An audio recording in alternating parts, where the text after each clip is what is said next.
Chapter 13, The Very Secret Diary. Hermione remained in the hospital wing for several weeks. There was a flurry of rumors that her disappearance was when the rest of the school arrived back from their Christmas holiday, because of course everyone thought she'd been attacked. So many students filed past the hospital wing trying to catch a glimpse of her that Madame Pomfrey took out her curtains again and placed them around Hermione's bed, to spare her the shame of being seen with a furry face. Harry and Ron went to visit her every evening. When the new term started, they brought her each day's homework. "If I'd sprouted whiskers, I'd take a break from work," said Ron, tipping a stack of books onto Hermione's bedside table one evening. "Don't be silly, Ron. I've got to keep up," said Hermione briskly. Her spirits were greatly improved by the fact that all the hair had gone from her face, and her eyes were turning slowly back to brown. "I don't suppose you've got any new leads," she added in a whisper, so that Madame Pomfrey couldn't hear her. "Nothing," said Harry gloomily. "I was so sure it was Malfoy," said Ron, for about the 100th time. "What's that?" asked Harry, pointing to something gold sticking out from under Hermione's pillow. "Just a get-well card," said Hermione hastily, trying to poke it out of sight. But Ron was too quick for her. He pulled it out, flicked it open, and read aloud. "To Miss Granger, wishing you a speedy recovery from your concerned teacher, Professor Gilderoy Lockhart, Order of Merlin, 3rd class, honorary member of the Dark Force Defense League, and 5-time winner of the Witch Weekly's Most Charming Smile Award." Ron looked up at Hermione, disgusted. "You sleep with this under your pillow!" But Hermione was spared answering by Madame Pomfrey, sweeping over with her evening dose of medicine. "Is Lockhart the smartiest bloke you've ever met, or what?" said Ron to Harry, as they left the infirmary and started up the stairs towards Gryffindor Tower. Snape had given them so much homework, Harry thought he was likely to be in his 6th year before he finished it. Ron was just saying he wished he'd asked Hermione how many rat tails you were supposed to add to a hair-raising potion, when an angry outburst from the floor above reached their ears. "That's Filch," Harry muttered as they hurried up the stairs and paused, out of sight, listening hard. "You don't think someone else has been attacked?" said Ron tensely. They stood still, their heads inclined towards Filch's voice, which sounded quite hysterical. "Even more work for me, mopping all night like I have got nothing else to do. No, this is the final straw. I'm going to Dumbledore." His footsteps receded along the out-of-sight corridor, and they heard a distant door slam. They poked their heads around the corner. Filch had clearly been manning his usual lookout post. They were once again on the spot where Mrs. Norris had been attacked. They saw at a glance what Filch had been shouting about. A great flood of water stretched over half the corridor, and it looked as though it was still seeping from under the door of Moaning Myrtle's bathroom. Now that Filch had stopped shouting, they could hear Myrtle's wails echoing off the bathroom walls. "Now what's she up with? Now what's up with her?" said Ron. "Let's go and see," said Harry. Holding their robes over their ankles, they stepped through the great wash of water to the door bearing its out-of-order sign, ignoring it as always, and entered. Moaning Myrtle was crying, if possible, louder and harder than ever before. She seemed to be hiding down her usual toilet.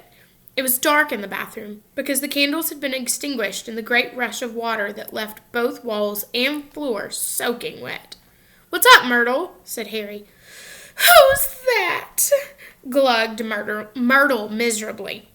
"Come to throw something else at me." Harry waded across to her stall and said, "Why would I throw something at you?" "Don't ask me," Myrtle shouted, emerging with a wave of yet more water, which splashed onto the already sopping floor. "Here I am, minding my own business, and someone thinks it's funny to throw a book at me." "But it can't hurt you if someone throws something at you," said Harry reasonably. "I mean, It just goes right through you, wouldn't it? He'd said the wrong thing. Myrtle puffed herself up and shrieked, "Let's all throw books at Myrtle because she can't feel it.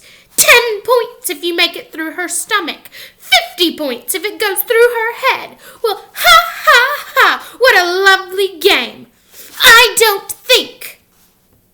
"Who threw it at you anyways?" said Harry. "I don't know. I was just sitting in the U-bend, thinking about death, and it fell through the top of my head," said Myrtle, glaring at them. "It's over there. It got washed out." Harry and Ron looked under the sink where Myrtle had pointed. A small, thin book lay there. It had a shabby black cover and was as wet as everything else in the bathroom. Harry stepped forward to pick it up, but Ron suddenly flung out an arm to hold him back. "What?" said Harry.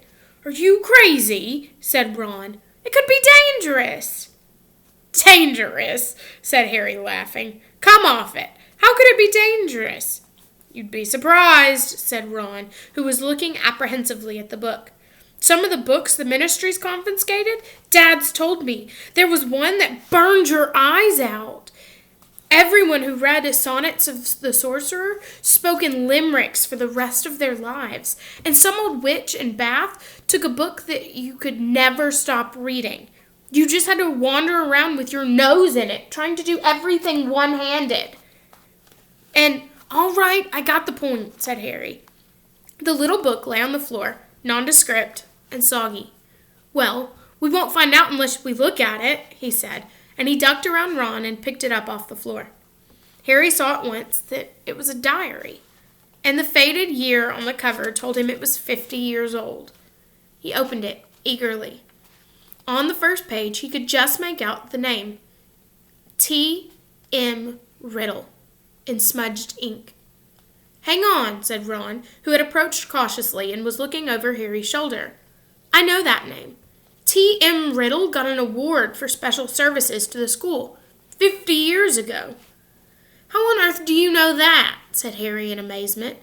"Because Filch made me polish his shield about 50 times in detention," said Ron resentfully.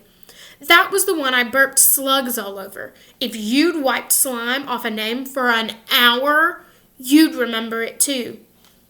Harry peeled the wet pages apart. They were completely blank.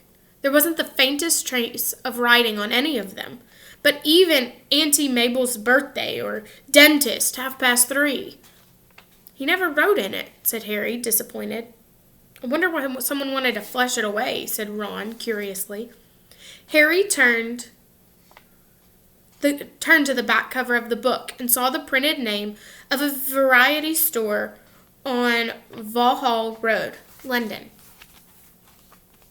"He must have been Muggle-born," said Harry thoughtfully, "to have bought a diary from Vauxhall Road." "Well, it's not much use to you," said Ron. He dropped his voice. 50 points if you can get it through Myrtle's nose." Harry, however, pocketed it. Hermione left the hospital wing, de-whiskered, tailless, and fur-free, at the beginning of February. On her first evening back in Gryffindor Tower, Harry showed her T.M. Riddle's diary and told her the story of how they had found it. "Ooh, it might have hidden powers," said Hermione enthusiastically, taking the diary and looking at it closely. "If it has, it's hidden them very well," said Ron. "Maybe it's shy. I don't know why you don't chuck it, Harry." I wish I knew why someone did try to chuck it," said Harry. "I wouldn't mind knowing how Riddle got an award for special services to Hogwarts, either." "Could have been anything," said Ron. "Maybe he got 30 owls or saved a teacher from a giant squid. Maybe he murdered Myrtle. That would have done everyone a favor." But Harry could tell that from the arrested look on Hermione's face that she was thinking what he was thinking. "What?" said Ron, looking from one of them to the other. "Well, the Chamber of Secrets was opened 50 years ago, wasn't it?" he said. "It's what Malfoy said." "Yeah," said Ron slowly. "And this diary is 50 years old," said Hermione, tapping it excitedly. "So?" "Oh, Ron, wake up," snapped Hermione. "We know the person who opened the chamber last time was expelled 50 years ago. We know T.M. Riddle got an award for special services to the school 50 years ago. Well, what if Riddle got his special award for catching the heir of Slytherin?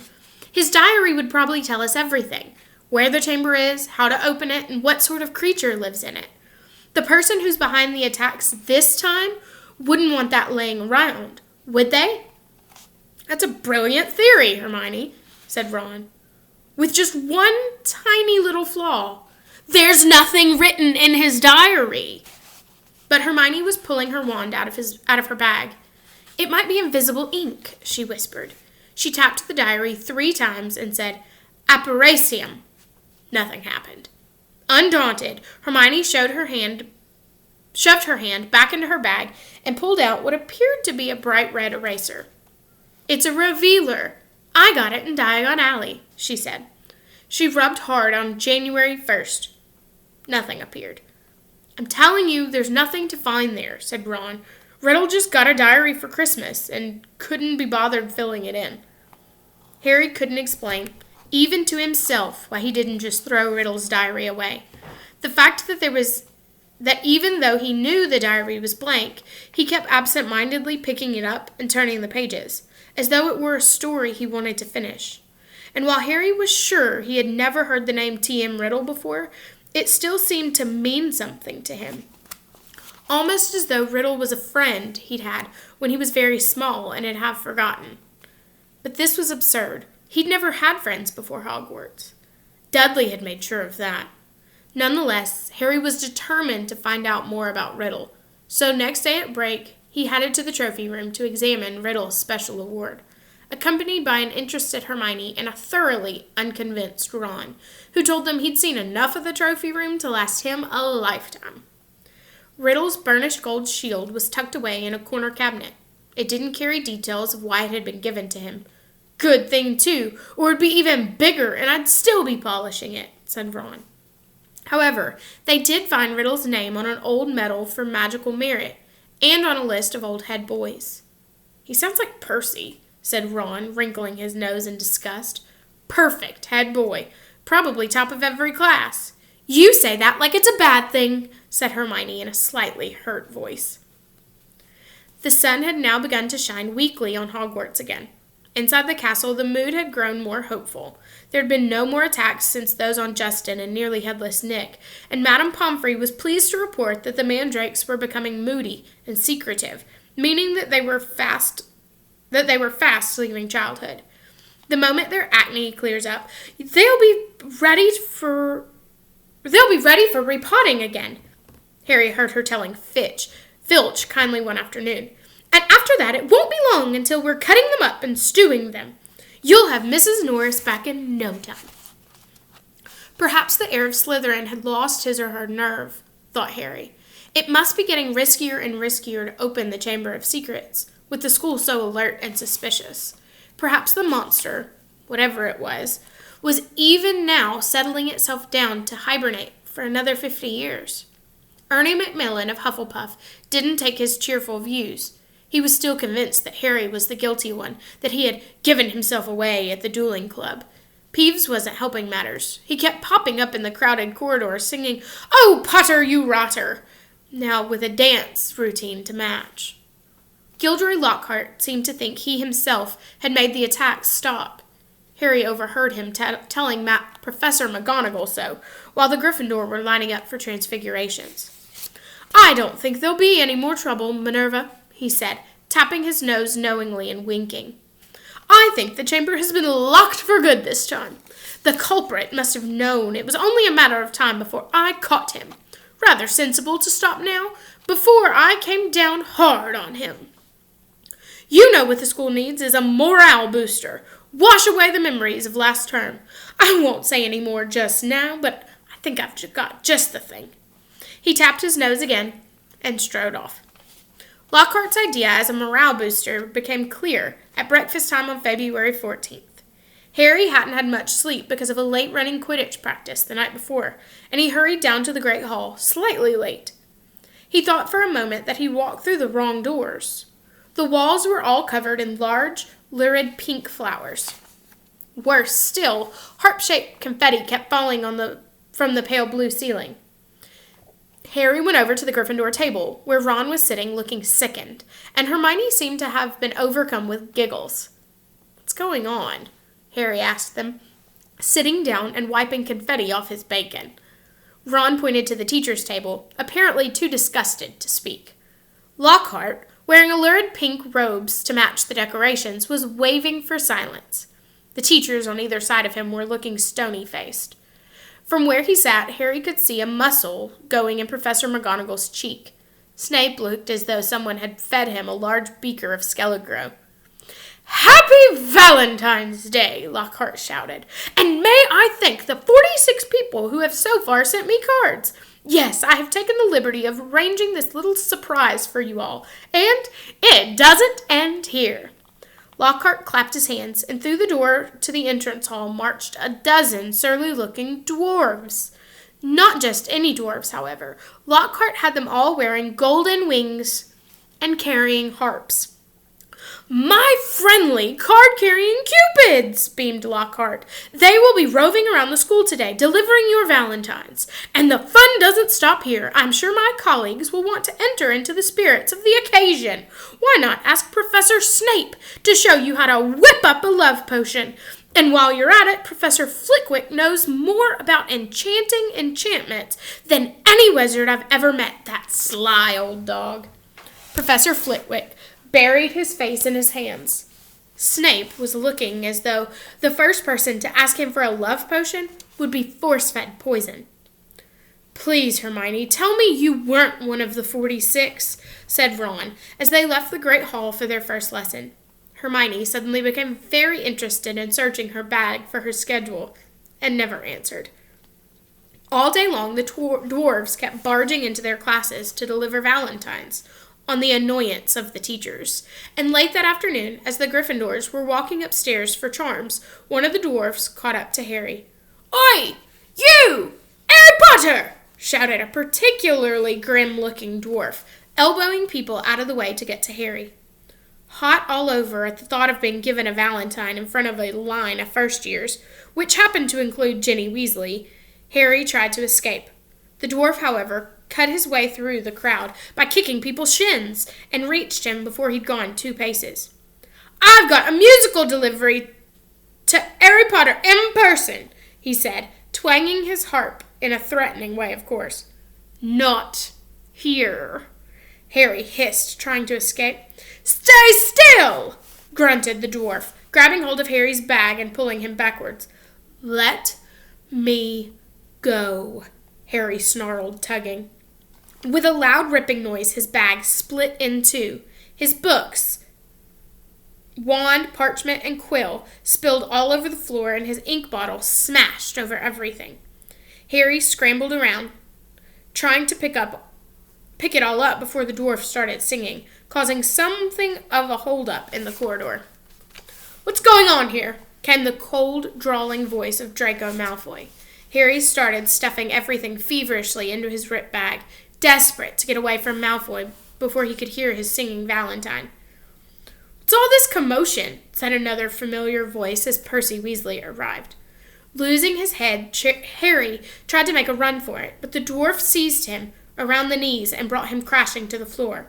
"Right," he said, sitting on Harry's ankles. "Here is your singing valentine."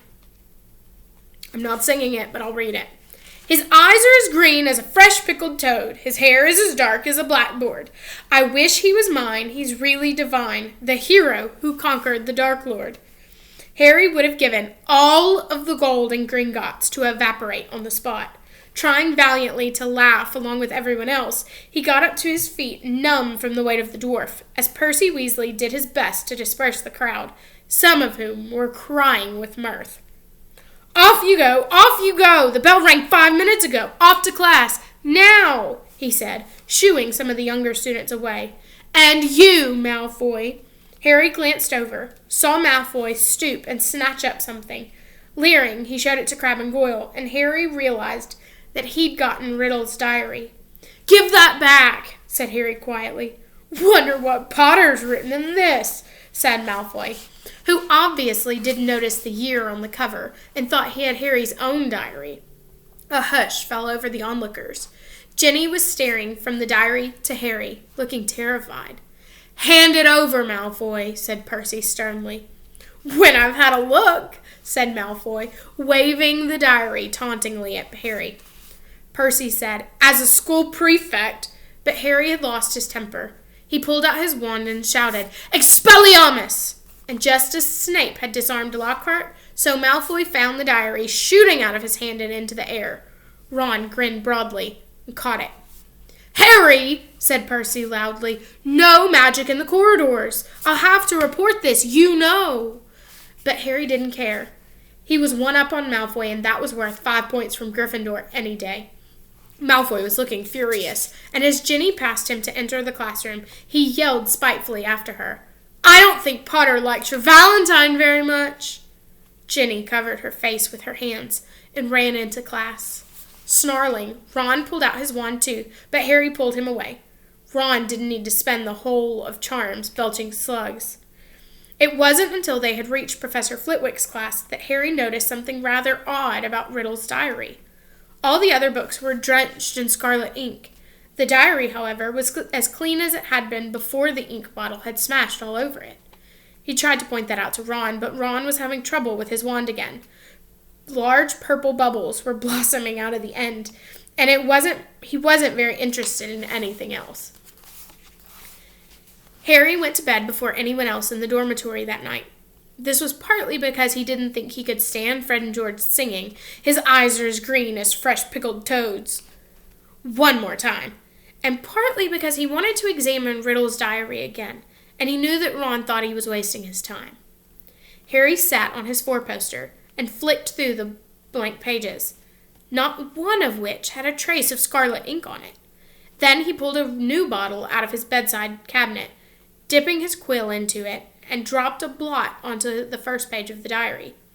The ink shone brightly on the paper for a second, and then, as though it was being sucked into the page, vanished. Excited, Harry loaded up his quill a second time and wrote, "My name is Harry Potter." The words shone momentarily on the page, and then they too sank without a trace. Then, at last, something happened. Oozing back out of the page in his very own ink, came words Harry had never written. "Hello, Harry Potter. My name is Tom Riddle. How did you come by my diary?" Those words, too, faded away, but not before Harry had started to scribble back. "Someone tried to flush it down a toilet." He waited eagerly for Riddle's reply. "Lucky that I recorded my memories in some more lasting way than ink. But I always knew that there would be those who would not want this diary read." "What do you mean?" Harry scrawled, blotting the page in his excitement. "I mean that this diary holds memories of terrible things, things that were covered up, things that happened at Hogwarts School of Witchcraft and Wizardry." "That's where I am now," Harry wrote quickly. "I'm at Hogwarts and horrible stuff's been happening. Do you know anything about the Chamber of Secrets?" His heart was hammering. Riddle's reply came quickly. His writing became untidier, as though he was hurrying to tell all he knew. "Of course I know about the Chamber of Secrets. In my day, they told us it was a legend, that it did not exist. But this is a lie. In my 5th year, the chamber was opened and a monster attacked several students, finally killing one. I caught the person who'd opened the chamber and he was expelled, but the headmaster, Professor Dippet, ashamed that such a thing had happened at Hogwarts, forbade me from telling the truth. A story was given out that the girl had died in a freak accident. They gave me a nice, shiny, engraved trophy for my trouble and wanted me to keep my mouth shut. But I knew it would happen again. The monster lived on, and the only one who had the power to release it was not imprisoned." Harry nearly upset his ink bottle in a hurry to write back. "It's happening again now.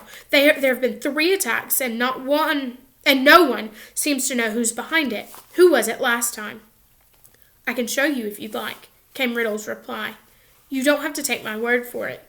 I can take you inside my memory of the night when I caught him." Harry hesitated, his quill suspended over the diary. What did Riddle mean? How could he be taken inside someone else's memory? He glanced nervously at the door to the dormitory, which was glowing dark. When he looked back at the diary, he saw fresh words forming. "Let me show you." Harry paused for a fraction of a second and then wrote 2 letters. "Okay." The pages of the diary began to blow as though caught in a high wind, stopping halfway through the month of June. Mouth hanging open, Harry saw that the little square of June 13th seemed to have turned into a minuscule television screen. His hands trembled slightly. He raised the book to press his eye against the little window. Before he knew what was happening, he was tilting forward. The window was widening, and he felt his body leave his bed, and he was pitched headfirst through the opening in the page, with a whirl of color and shadow. He felt his feet hit solid ground and stood, shaking, as the blurred shapes around him came suddenly into focus. He knew immediately where he was. This circular room was the sleeping portrait. This circular room with the sleeping portraits was Dumbledore's office, but it wasn't Dumbledore who was sitting behind the desk. A wizened, frail-looking wizard, bald except for a few wisps of white hair, was reading a letter by candlelight. Harry had never seen this man before. "I'm sorry," he said shakily. "I didn't mean to butt in, but the wizard didn't look up." He continued to read, frowning slightly. Harry drew nearer to his desk and stammered, I'll just go, shall I?" But still the wizard ignored him. He didn't seem even to have heard him. Thinking that the wizard might be deaf, Harry raised his voice. "Sorry I disturbed you. I'll go now," he half shouted. The wizard folded up the letter with a sigh, stood up, walked past Harry without glancing at him, and went to draw the curtains at his window. The sky outside the window was ruby red. It seemed to be sunset. The wizard went back to his desk, sat down, and twiddled his thumbs, watching the door. Harry looked around the office. No Fawkes the Phoenix. No whirring silver contraptions. This was Hogwarts as Riddle had known it, meaning that the unknown wizard was headmaster, not Dumbledore, and he, Harry, was little more than a phantom, completely invisible to the people of 50 years ago. There was a knock on the office door. "Enter," said the old wizard in a feeble voice. A boy, about 16, entered, taking off his pointed hat. A silver prefect's badge was glinting on his chest. He was much taller than Harry, but he, too, had jet black hair. "Ah, Riddle," said the headmaster. "You wanted to see me, Professor Dippet?" said Riddle. He looked nervous. "Sit down," said Dippet. "I've been reading the letter you sent me." "Oh," said Riddle. He sat down, gripping his hands together very tightly. "My dear boy," said Dippet kindly, "I cannot possibly let you stay at school over the summer. Surely you want to go home for the holiday." "No," said Riddle at once. "I'd much rather stay at Hogwarts than go back to that. You live in a Muggle orphanage during the holidays, I believe?" said Dippet curiously. "Yes, sir," said Riddle, reddening slightly. "You're Muggle-born?" "Half-blood, sir," said Riddle. "Muggle father. Witch mother." "And are both your parents?" "My mother died just when I was born, sir. They told me at the orphanage she lived just long enough to name me. Tom, after my father. Marvolo, after my grandfather." Dippet clucked his tongue sympathetically. "The thing is, Tom," he sighed, "special arrangements might have been made for you, but in the current circumstances—" "You mean all the attacks, sir?" said Riddle, and Harry's heart leapt, and he moved closer, scared of missing anything. "Precisely," said the headmaster. "My dear boy, you must see how foolish it would be for me to allow you to remain at the castle when term ends, particularly in light of the recent tragedy, the death of that poor little girl. You will be safer by far in your orphanage. As a matter of fact, the Ministry of Magic is even now talking about closing the school. We are no nearer locating the source of this unpleasantness." Riddle's eyes had widened. "Sir, if the person was caught, if it all stopped—" "What do you mean?" said Dippet, with a squeak in his voice, sitting up in his chair. "Riddle, do you mean you know something about these attacks?" "No, sir," said Riddle quickly. But Harry was sure it was the same sort of no that he himself had given Dumbledore. Dippet sank back, looking faintly disappointed. "You may go, Tom."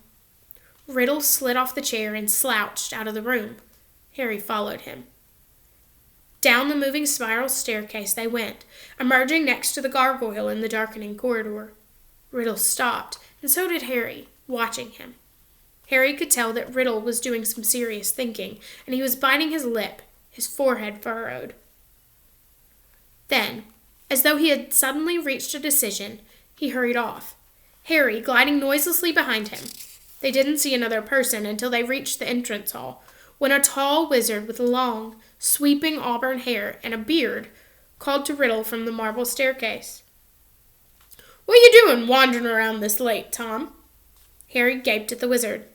He was none other than a 50 years younger Dumbledore. "I had to see the headmaster, sir," said Riddle. "Well, hurry off to bed," said Dumbledore, giving Riddle exactly the kind of penetrating stare Harry knew so well. "Best not to roam the corridors these days, not since—" He sighed heavily, bade Riddle good night, and strode off. Riddle watched him walk out of sight, and then, moving quickly ahead, straight down the stone steps to the dungeon, with Harry in hot pursuit. But to Harry's disappointment, Riddle led him not into a hidden passageway or a secret tunnel, but to the very dungeon in which Harry had potions with Snape. The torches hadn't been lit, and when Riddle pushed the door almost closed, Harry could only see him, standing stock still by the door, watching the passage outside. It felt to Harry that they were there for at least an hour. All he could see was the figure of Riddle at the door, staring through the crack, waiting like a statue.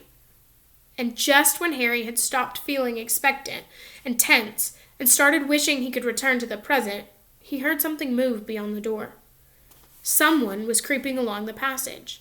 He heard whoever it was pass the dungeon where he and Riddle were hidden. Riddle, quiet as a shadow, edged through the door and followed, Harry tiptoeing behind him, forgetting that he couldn't be heard anyway. For perhaps 5 minutes they followed the footsteps until Riddle stopped suddenly, his head inclined in the direction of a new noise. Harry heard a door creak open, and then someone speaking in a hoarse voice. "Come on, gotta get you out of here. Come on now, in the box." There was something familiar about that voice. Riddle suddenly jumped around the corner and Harry stepped out behind him. He could see the dark outline of a huge boy who was crouching in front of an open door, a very large box next to it. "Evening, Rubeus," said Riddle sharply. The boy slammed the door shut and stood up. "What are you doing down here, Tom?" Riddle stepped closer. "It's all over," he said. "I'm going to have to turn you in, Rubeus. They're talking about closing Hogwarts if the attacks don't stop." "I don't think you meant to kill anyone, but monsters don't make good pets. I suppose you just let it out for exercise and it never killed no one," said the large boy, backing against the closed door. From behind him, Harry could hear a funny rustling and clicking. "Come on, Rubeus," said Riddle, moving yet closer. "The dead girl's parents will be here tomorrow. The least Hogwarts can do is make sure that the thing that killed their daughter is slaughtered." "It wasn't him!" roared the boy, his voice echoing in the dark passage. "He wouldn't! He never!" "Stand aside," said Riddle, drawing out his wand. His spell lit the corridor with a sudden flaming light. The door behind the large boy flew open with such force it knocked him onto the wall opposite, and out of it came something that made Harry let out a long, piercing scream unheard by anyone. A vast, low-slung, hairy body and a tangle of black legs, a gleam of many eyes, and a pair of razor-sharp pincers. Riddle raised his wand again, but it was too late. The thing bowled him over as it scuttled away, tearing up the corridor and out of sight. Riddle scrambled to his feet. Looking after it, he raised his wand, but the huge boy leapt on him, seizing his wand, and threw him back down, yelling, "No!" The scene whirled. The darkness became complete, and Harry felt himself falling, and with a crash, he landed spread-eagle on his four-poster in the Gryffindor dormitory, Riddle's diary lying open on his stomach.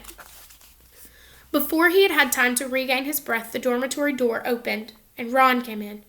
"There you are," he said. Harry sat up. He was sweating and shaking. "What's up?" said Ron, looking at him with concern. "It was Hagrid, Ron. Hagrid opened the Chamber of Secrets 50 years ago."